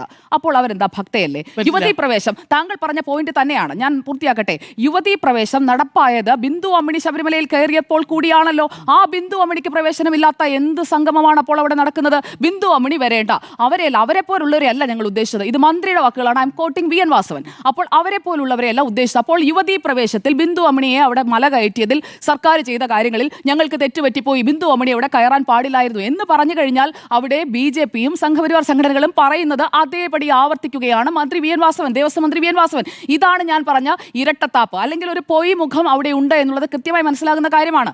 അവിടെ ഇപ്പോൾ ബിന്ദു അമ്മിണിയെ അന്ന് ഞങ്ങൾ കയറ്റിയത് തെറ്റിപ്പോയി എന്ന് തുറന്ന് സമ്മതിക്കുകയാണ്. അതങ്ങ് വ്യക്തമായി പറഞ്ഞാൽ മതി. അന്ന് യുവതീ പ്രവേശന വിധി നടപ്പാക്കുന്നതിന് വേണ്ടി ഞങ്ങൾ അന്ന് ഈ തിടുക്കത്തിൽ ഇവരെ പിടിച്ചു കയറ്റിയത് ഞങ്ങൾക്ക് തെറ്റിപ്പോയി, അതാണ് ഇവിടെ സ്ഥാപിക്കാൻ ശ്രമിക്കുന്നത്. ഇതാണ് പരമാർത്ഥം. അതിനെ ഇനി നിങ്ങൾ ഏത് തരത്തിൽ ന്യായീകരിച്ചാലും അതിനുമേൽ പല പല മേലങ്കികൾ എടുത്ത് വെച്ച് കഴിഞ്ഞാലും ഇതാണ് സംഭവിക്കുന്നത്. അല്ലെങ്കിൽ മന്ത്രി പറയരുത് ബിന്ദു അമ്മിണി ഞാൻ വരട്ടെ എന്ന് ചോദിച്ച് കത്ത് കൊടുത്തു, ആ കത്തിന് മറുപടിയില്ല, അവർ വരേണ്ട എന്ന് ദേവസ്വം മന്ത്രി പറയുന്നു. ഇതിൽ കൂടുതൽ എന്താണ് ഇതിൽ ക്ലാരിറ്റി വരേണ്ടത്? സുതാര്യമാണെന്നേ പ്രസിഡന്റും പറഞ്ഞു ദേവസ്വം ബോർഡ് പ്രസിഡന്റ് പറഞ്ഞു കഴിഞ്ഞു. ബിന്ദു അമ്മിണി മല കയറിയ ആളാണ്. ഡോക്ടർ അരുണിന്റെ ലോജിക്ക് വെച്ചാണെങ്കിൽ വെർച്വൽ ക്യൂ വഴി രജിസ്റ്റർ ചെയ്ത് അവിടെ ശബരിമലയിൽ വന്നിട്ടുള്ള ഭക്തർക്ക് ആർക്ക് വേണമെങ്കിലും പോകാം. ബിന്ദു അമ്മിണി പോയതാണ്. അല്ലല്ല, 5 വർഷത്തിനിടയിൽ 2 തവണയെങ്കിലും അതാണ് ഒരു കണ്ടീഷൻ. ആ 2 തവണ നിങ്ങൾക്ക് വെർച്വൽ ക്യൂ വഴി അവിടെ വന്ന വിശ്വാസികൾക്ക് ആരും ഒഴുകണം വരാം, അത്രേ ഉള്ളൂ. ഓക്കെ, അപ്പോൾ 5 വർഷത്തിനുള്ളിൽ വന്നതെന്ന് പറയുമ്പോൾ ബിന്ദു അമ്മിണി എന്തായാലും അതിന് മുൻപാണല്ലോ, 2018 പോയത്. ഒറ്റ തവണയെ പോയിട്ടുള്ളൂ. പിന്നെ അവർക്ക് ദൈവം സഹായിച്ച് പോകാൻ പറ്റിയിട്ടില്ല. അവരുടെ ഭക്തി സർക്കാർ തന്നെ കെടുത്തി കളയുകയും ചെയ്തു.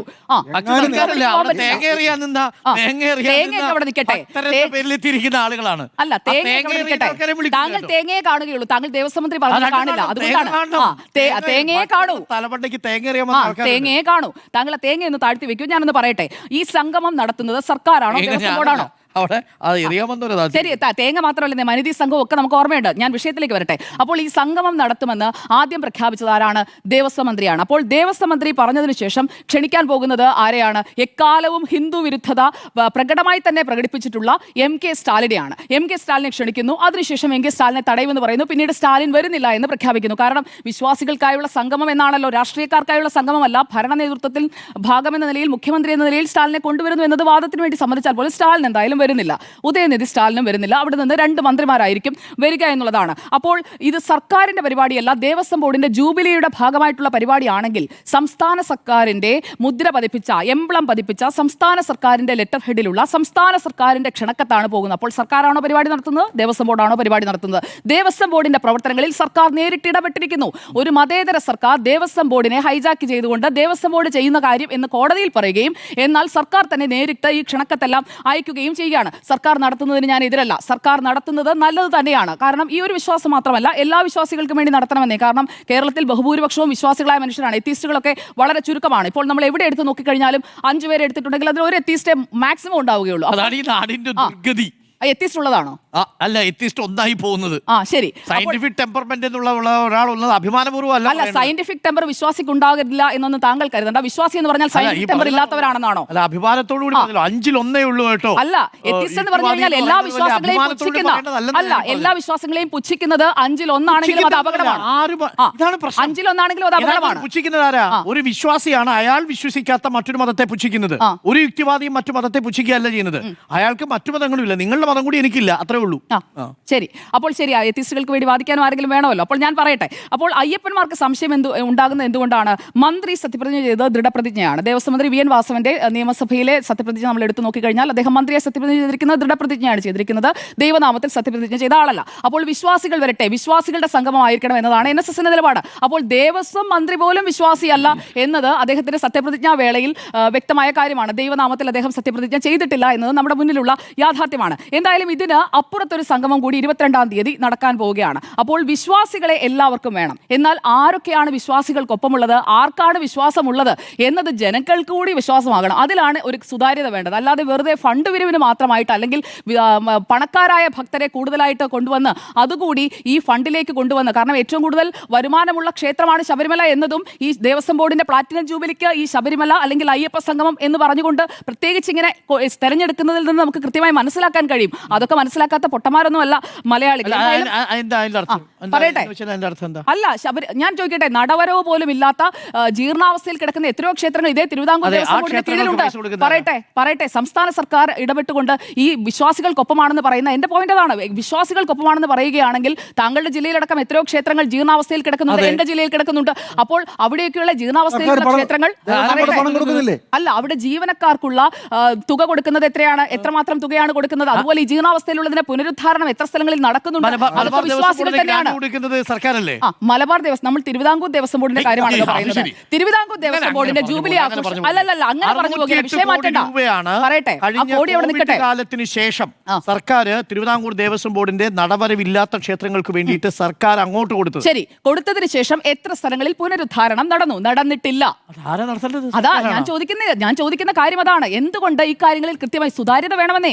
എല്ലാ കാര്യങ്ങളിലും കൃത്യമായി നിങ്ങൾ പണം അനുവദിക്കുന്നുണ്ട്, പണം കടലാസിൽ അനുവദിച്ച് പണം അവിടെ എത്തി കൃത്യമായി ആ പദ്ധതിക്കായി വിനിയോഗിക്കപ്പെട്ടോ എന്നതുകൂടി അറിയണം. ഇപ്പോൾ നിങ്ങൾ റോഡ് നിർമ്മിക്കുമെന്ന് പറയുന്നു, റോഡ് നിർമ്മിച്ച് റോഡ് നമ്മൾ അവിടെ കാണുകയാണ്, അതുപോലെ നമുക്ക് കാണാൻ സാധിക്കുന്നുണ്ടോ, അതിലും ഒരു ക്ലാരിറ്റി വേണമെന്നേ. അല്ലാതെ നിങ്ങൾ ശബരിമല അയ്യപ്പ സംഗമം എന്ന് പറഞ്ഞുകൊണ്ട് പമ്പയിൽ ഒരു അയ്യപ്പ സംഗമം നടത്തിയത് കൊണ്ട് മാത്രം നിങ്ങൾ വിശ്വാസികൾക്കൊപ്പമാണ് അല്ലെങ്കിൽ വിശ്വാസത്തിനൊപ്പമാണ് എന്ന് നമുക്ക് സ്ഥാപിക്കാൻ കഴിയില്ല. അതുകൊണ്ട് തന്നെ ഇവിടെ ഇതൊരു വ്യവസായം കൂടി ഇതിന്റെ ഭാഗമായിട്ട് നടക്കുന്നുണ്ട് എന്നതാണ് എന്റെ സ്ട്രോങ് ടേക്ക്. ഇതിലൊരു സുതാര്യത വേണം, അല്ലാത്ത പക്ഷം സർക്കാരിന്റെ ഈ ഇരട്ടത്താപ്പ് ജനത്തിന്, വിശ്വാസികൾക്ക് നന്നായി മനസ്സിലാവും. ഓക്കെ, സുതാര്യത വേണ്ടേ എന്നുള്ളതായിരുന്നു ചോദ്യം. 4 പേരുടെ അഭിപ്രായം സുതാര്യത വേണം എന്ന് തന്നെയാണ്.